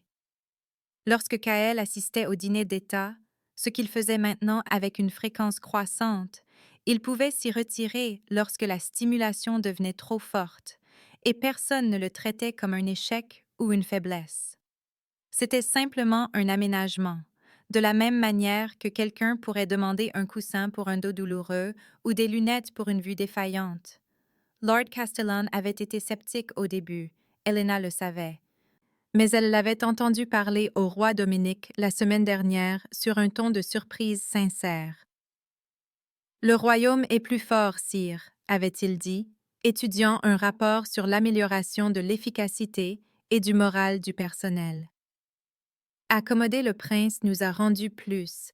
Il avait fait une pause, cherchant ses mots, plus humains, dans le meilleur sens du terme. Les protocoles de communication clairs, les espaces calmes, même les emplois du temps visuel, ils ont réduit la confusion et le stress dans tout le château. La productivité est en hausse. La rétention du personnel est en hausse. Et les nobles en visite ont commencé à poser des questions sur nos méthodes. Kael lui-même s'épanouissait d'une manière qui serrait le cœur d'Helena de joie chaque fois qu'elle le voyait. Il avait encore des jours difficiles, luttait encore avec des changements inattendus ou des stimuli sensoriels écrasants, préférait toujours signer plutôt que parler la plupart du temps. Mais il était maintenant confiant comme il ne l'avait jamais été auparavant. Il assistait aux fonctions de la cour en portant des vêtements qu'il avait aidé à choisir, des tissus doux sans broderie qui grattent, et il portait ses cartes de couleur ouvertement. Quand il montrait le jaune, les gens lui laissaient de l'espace. Quand il montrait le rouge, il partait sans jugement. Et quand il montrait le vert, son sourire était sincère et non forcé. Son intérêt particulier pour l'astronomie était devenu une connaissance précieuse plutôt qu'une fixation obsessionnelle. 3 après-midi par semaine, Kael tenait des conférences informelles dans la bibliothèque pour les courtisans intéressés, enseignant la navigation céleste et la prédiction astronomique avec un enthousiasme contagieux. Helena avait vu d'anciens nobles 2 fois plus âgés que Dominique assis, captivés, tandis que Kael, âgé de 9 ans, expliquait les mathématiques des orbites planétaires, ses signes fluides et excités, parfois complétés par un discours prudent lorsqu'il en avait l'énergie. Un seigneur en visite des territoires de l'Est, Lord Blackwood, avait approché Helena après une de ses conférences avec les larmes aux yeux. Mon petit-fils, avait-il dit doucement, a des difficultés similaires. Il ne parle pas, se balance constamment, à ce que ses parents appellent des crises. On leur a dit qu'il est maudit, qu'il n'arrivera jamais à rien. Mais en regardant le prince Kael, en l'entendant enseigner avec une telle brillance, il avait serré la main d'Elena. Pourrais-je apprendre ces techniques? Pourrait-il y avoir de l'espoir pour mon petit-fils aussi? Elena avait passé 1 heure avec Lord Blackwood, expliquant tout ce qu'elle avait appris de Thomas et mis en œuvre avec Kael, et elle avait vu la compréhension poindre sur son visage comme un lever de soleil. Cette conversation en avait entraîné d'autres. Maintenant, Elena passait 2 matinées par semaine à consulter des nobles dont les enfants ou les membres de la famille présentaient des schémas similaires, leur enseignant ce qu'est l'autisme, les aménagements, et comment différent ne signifie pas brisé.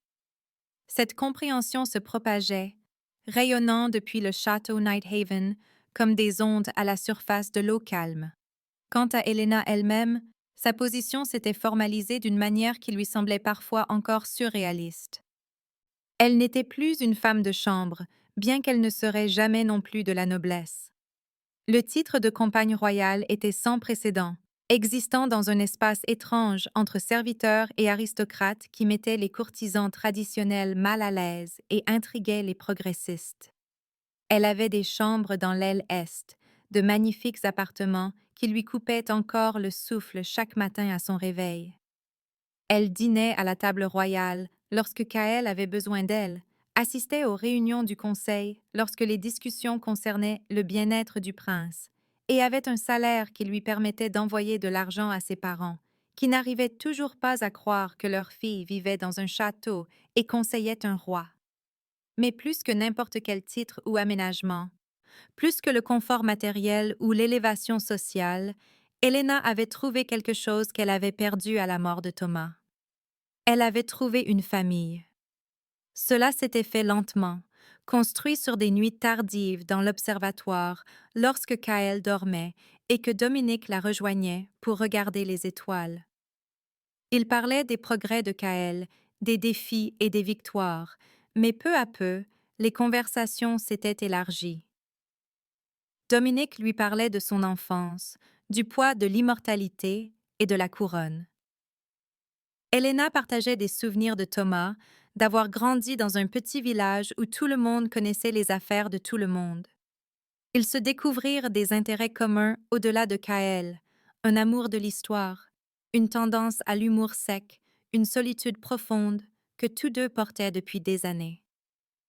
La première fois que Dominique l'avait embrassé, ils étaient dans la bibliothèque, se disputant de bonne humeur pour savoir s'il était politiquement judicieux d'accommoder les besoins de Kael lors des négociations de traité. Helena gesticulait avec emphase, défendant son point de vue sur la dignité contre l'apparence, et Dominique lui avait saisi la main en plein mouvement. « Je t'aime », avait-il dit simplement, comme si c'était la chose la plus évidente au monde. « Je t'aime depuis que je t'ai vu t'asseoir par terre dans la chambre de mon fils et fredonner une chanson à motif. J'aime ta certitude, ta compassion, ton refus absolu de voir mon fils comme autre chose que brillant. J'aime que tu m'aies appris à être le père dont Kael avait besoin. J'aime, il avait fait une pause, scrutant son visage. Je t'aime, Helena. Pas la compagne royale, pas la femme qui a sauvé mon fils, juste toi. Helena l'avait alors embrassé, coupant court à tout ce qu'il aurait pu dire d'autre, et cela avait eu le goût d'un retour à la maison. Ils avaient été prudents avec leur relation, la laissant grandir en privé, avant de la rendre publique. Kael avait su le premier, bien sûr, parce que Kael remarquait tout. « Aimes-tu père ?» avait-il signé un matin pendant leur séance d'observation des étoiles, son expression curieuse, mais pas contrariée. « Oui », avait signé honnêtement Helena en retour. « Est-ce que ça va ?» Kael avait sérieusement réfléchi à cela. « Est-ce qu'il t'aime ?»« Oui. »« M'aimes-tu toujours ?»« Toujours », avait signé Helena avec emphase. « Tu es ma personne préférée. Tu te souviens? Rien ne change ça. »« Alors ça va », avait signé Kael. et il était retourné à son télescope. Vous êtes tous les deux plus heureux maintenant. C'est bien quand les gens sont heureux. Il y a 2 semaines, Dominique avait fait sa demande en bonne et due forme, dans l'observatoire sous les étoiles que Kael leur avait appris à nommer. Il avait été nerveux, cet ancien roi vampire qui avait commandé des armées, ses mains tremblant alors qu'il s'agenouillait. « Je ne demande pas en tant que roi, avait-il dit, mais en tant qu'homme qui t'a vu m'apprendre à être un père. Kael t'aime. Je t'aime. » Veux-tu, il avait fait une pause, vulnérable d'une manière qu'Helena soupçonnait qu'il se permettait rarement. Veux-tu m'épouser? Oui, avait dit Helena, le mot simple et certain. Mais j'ai besoin que tu comprennes. Je ne fais pas ça pour être reine. Je fais ça parce que vous êtes tous les deux ma famille maintenant. Vous êtes ma famille depuis des mois. Ceci ne fait que le rendre officiel. Dominique l'avait serré contre lui, pressant son front contre le sien. Je sais, avait-il murmuré. Je sais exactement pourquoi tu dis oui, et c'est pour ça que je t'aime. Maintenant, debout dans l'observatoire alors que les serviteurs faisaient les derniers préparatifs pour la fête du 10e anniversaire de Kael, Helena regardait la liste des invités de la soirée avec satisfaction. Elle était petite, seulement 15 personnes, toutes approuvées personnellement par Kael. Lord Castellan et sa femme, devenus de véritables alliés. Le jeune érudit qui assistait aux conférences d'astronomie de Kael et posait des questions qui faisaient briller les yeux du prince d'enthousiasme. Madame Carver, qui s'était excusée profusément pour ses avertissements initiaux sur Kael et était maintenant l'une de ses plus ardentes défenseuses. Quelques autres nobles dont Kael s'était lié d'amitié avec les enfants, des enfants qui ne se souciennent pas qu'il ait parfois besoin de quitter des situations sociales ou qu'ils préfèrent signer plutôt que parler. Pas de bal écrasant, pas de centaines d'étrangers, pas d'attente que Kael se comporte de manière neurotypique pour un bénéfice politique. Juste une fête tranquille dans l'espace que Kael aimait le plus, avec des gens qui le comprenaient et l'acceptaient. L'observatoire avait été décoré simplement. Des lampes à huile stable fournissaient une lumière chaude sans scintillement. Des coussins moelleux étaient éparpillés pour une assise confortable. Une table contenait les aliments préférés de Kael, préparés exactement comme il les aimait. Et le télescope, le principal cadeau d'anniversaire de Kael de la part de son père, se tenait, brillant, près de la plus grande fenêtre. Il était magnifique, fabriqué par les meilleurs fabricants d'instruments du royaume, assez puissant pour voir des détails à la surface de la Lune. Quand Kael l'avait vu ce matin-là, il avait poussé un cri de joie pure et avait passé 20 minutes à examiner sa construction, ses mains respectueuses sur les ferrures en laiton. Les invités commencèrent à arriver au coucher du soleil, chacun saluant Kael en langue des signes, qui se tenait près de la porte, avec sa carte verte visible. Il portait sa tenue préférée, un tissu noir doux qui ne grattait pas, et ses cheveux avaient été peignés comme il l'aimait, pas le style formel que la cour exigeait habituellement. Il avait l'air heureux, sincèrement heureux, et Helena dut retenir ses larmes. Dominique la trouva alors que les derniers invités arrivaient, glissant sa main dans la sienne. « Il a fait tellement de chemin, » dit-il doucement. « Il y a 3 mois, je n'aurais pas pu imaginer ça. Lui à l'aise à sa propre fête, excité de partager ses intérêts, confiant en qui il est. Il y a 1 an, j'envisageais le rituel de transformation d'un mage du sang, n'importe quoi pour le réparer. Je sais, » Helena serra sa main. « Tu ne savais pas. Mais tu as appris. C'est ce qui compte. » Après que tout le monde eut mangé et parlé, après que Kael eut montré à plusieurs invités ses constellations préférées à travers le nouveau télescope, Dominique demanda l'attention. « Le prince a quelque chose qu'il aimerait dire, » annonça le roi, sa voix chaude de fierté. Kael s'avança, tirant un morceau de parchemin de sa poche. Helena le reconnut immédiatement comme le discours qu'ils avaient répété ensemble la semaine précédente. Kael l'avait écrit lui-même, choisissant chaque mot avec soin, et ils avaient répété jusqu'à ce qu'ils se sentent confiants de pouvoir le prononcer. Ses mains tremblaient légèrement en dépliant le papier, mais son expression était déterminée. Merci, commença Kaël, sa voix calme mais claire, chaque mot soigneusement formé, d'être venu, de me voir. Il fit une pause, prenant une inspiration comme Helena le lui avait appris.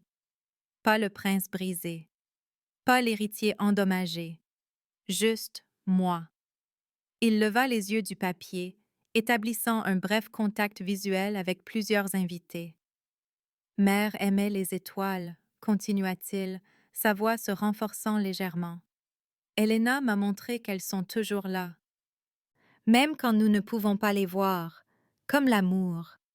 Comme, il fit une autre pause, signant le mot suivant car il était trop grand pour la seule parole, l'appartenance. L'observatoire était silencieux, à l'exception de quelques reniflements discrets. Helena n'était pas la seule à pleurer. Dominique avait des larmes coulant sur son visage. Madame Carver s'essuyait les yeux avec son tablier. Même Lord Castellan semblait avoir les yeux étrangement humides. « Je suis autiste, » dit Kaël, revenant à ses mots préparés. « Je serai toujours autiste. Certains jours sont difficiles. Certaines choses sont trop bruyantes, trop lumineuses, trop intenses. Mais je ne suis pas moins. Je suis différent. Et être différent est... » Il sourit légèrement. « En fait, bien. Merci d'apprendre ma langue, d'écouter quand j'utilise des cartes au lieu de mots.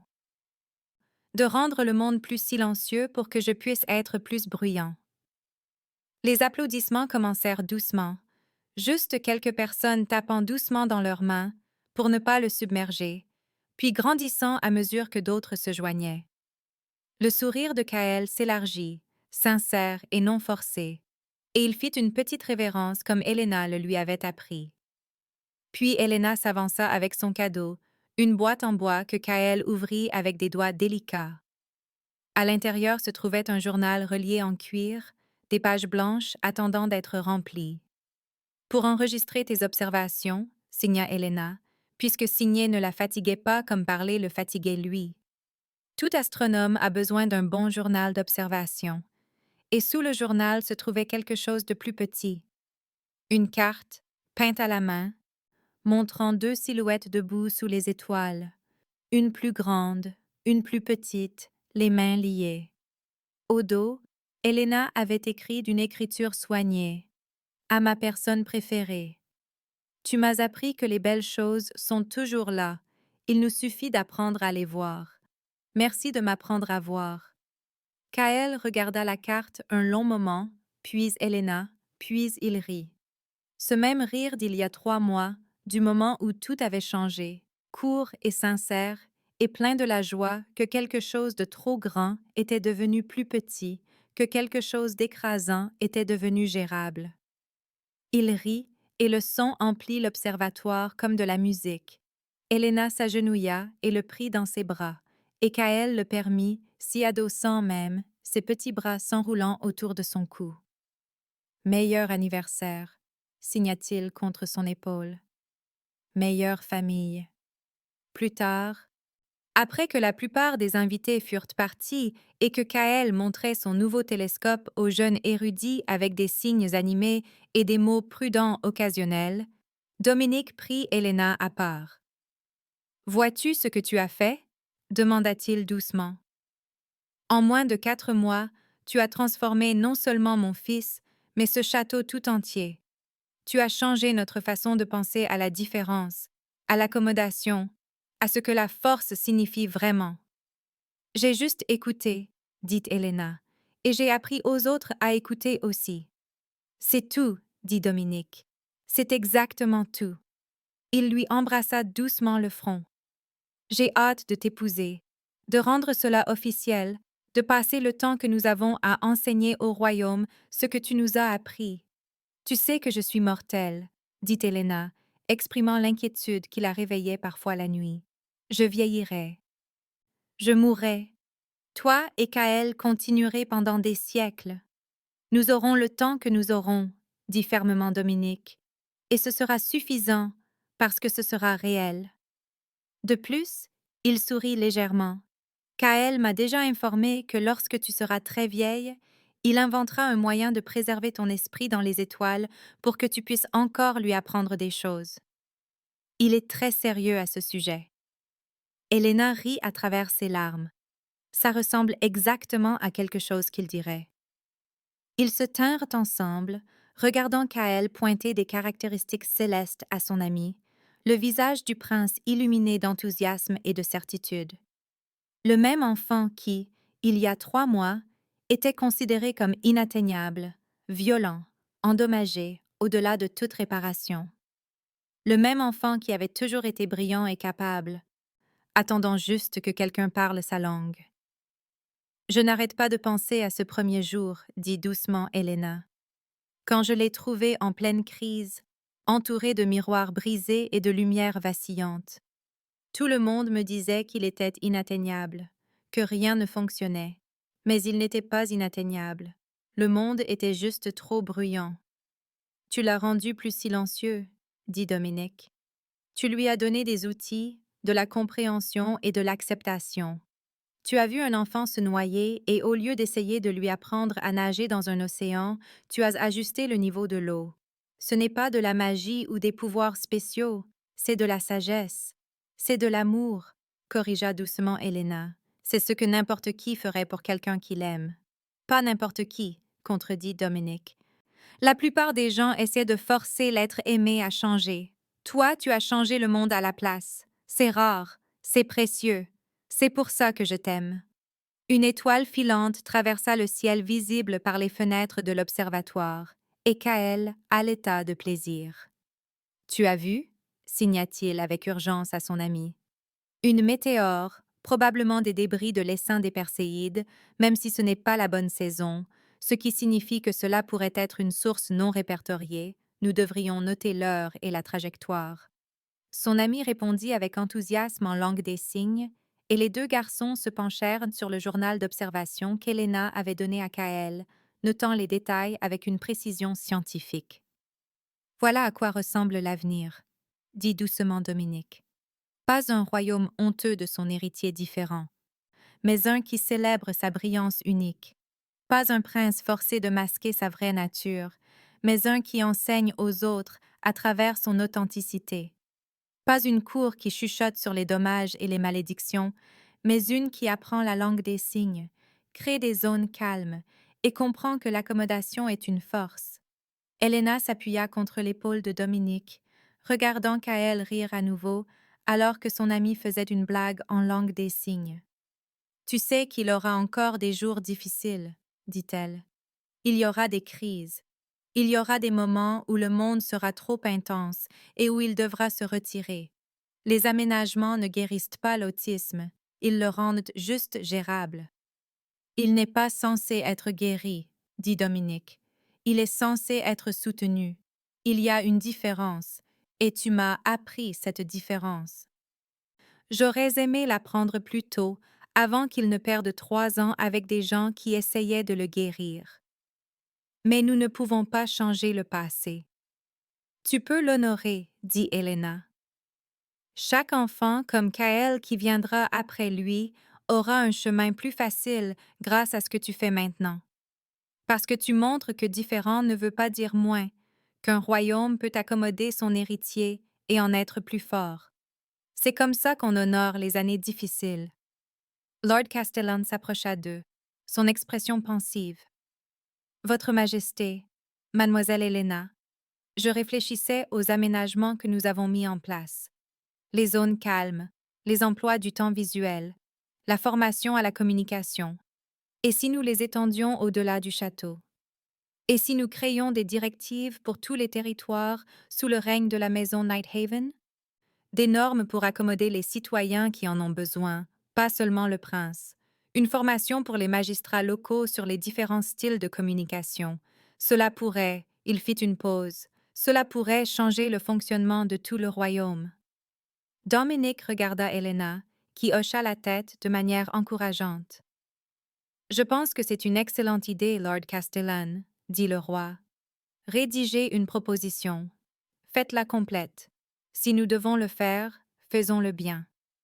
Faisons de la maison Nighthaven un endroit où la différence est comprise, où l'accommodation est la norme, où chacun a les outils pour communiquer de la manière qui lui convient.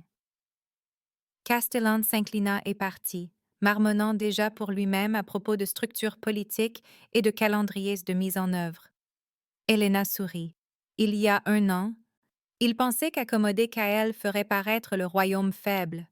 Maintenant, il propose des normes à l'échelle du royaume. Les gens peuvent apprendre si on leur donne une raison de le faire. En parlant d'apprendre, dit Dominique, son ton devenant plus personnel, Kael veut que tu le conduises à l'hôtel à notre mariage. Pas moi, toi. Il a été assez insistant. Il dit que c'est toi qui nous as réunis, donc tu devrais être celle qui unit officiellement la famille. Le souffle d'Helena se coupa. Je serais honorée. Bien que tu saches que ça va faire piquer une crise à certains courtisans traditionnels. Qu'ils piquent leur crise, dit joyeusement Dominique. Nous brisons déjà la tradition en faisant en sorte que le roi épouse une ancienne femme de chambre, en ayant un prince héritier autiste qui signe plus qu'il ne parle, et en créant des zones calmes dans un château construit pour intimider. Qu'est-ce qu'un choix non conventionnel de plus? La nuit s'approfondit, les étoiles tournant au-dessus dans leur schéma éternel. Un par un, les invités restants partirent, chacun faisant ses adieux en langue des signes à Kael, qui salua de la main, fatigué, depuis sa position au télescope. Finalement, il n'y eut plus que 3, Helena, Dominique et Kael, dans l'observatoire sous des étoiles qui avaient tout vu.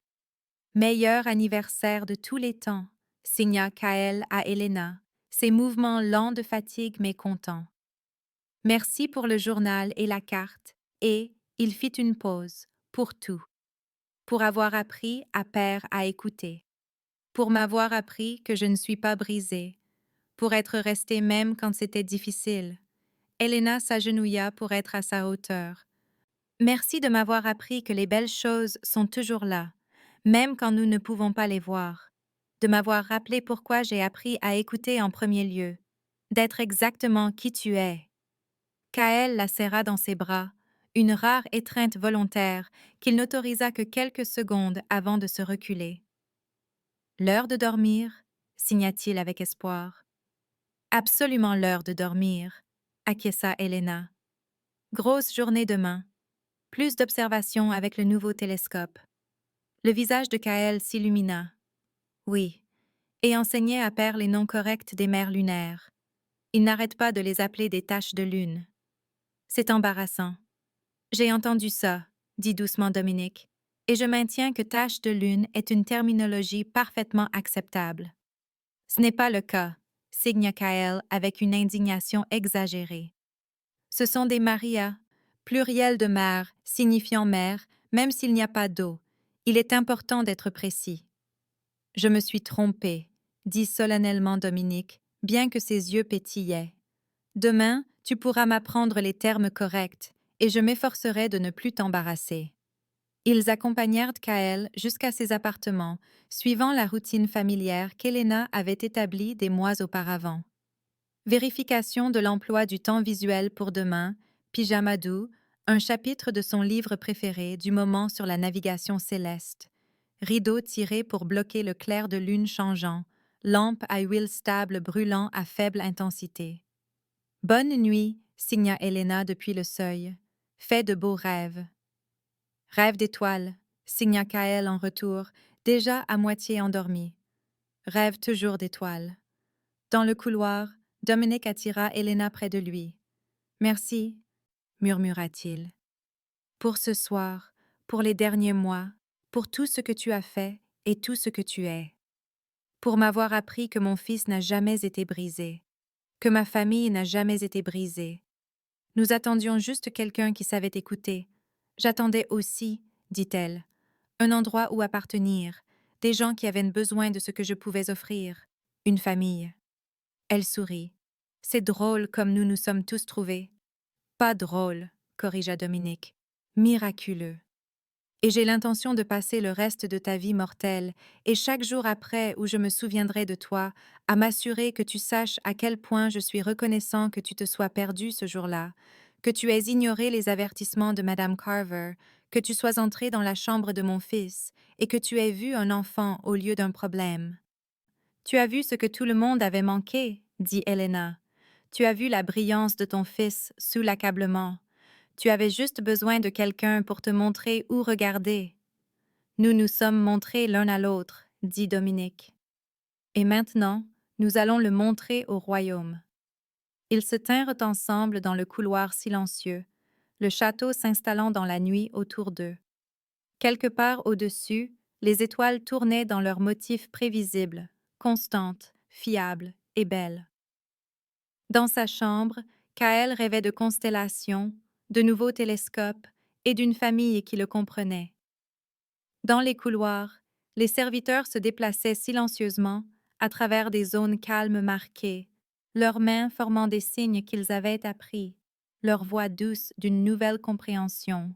Et dans l'observatoire, un nouveau télescope pointait vers les cieux, prêt pour les observations de demain, pour les découvertes encore à faire, pour un avenir où différent ne signifierait pas brisé et où l'accommodation ne serait pas une faiblesse, mais une sagesse.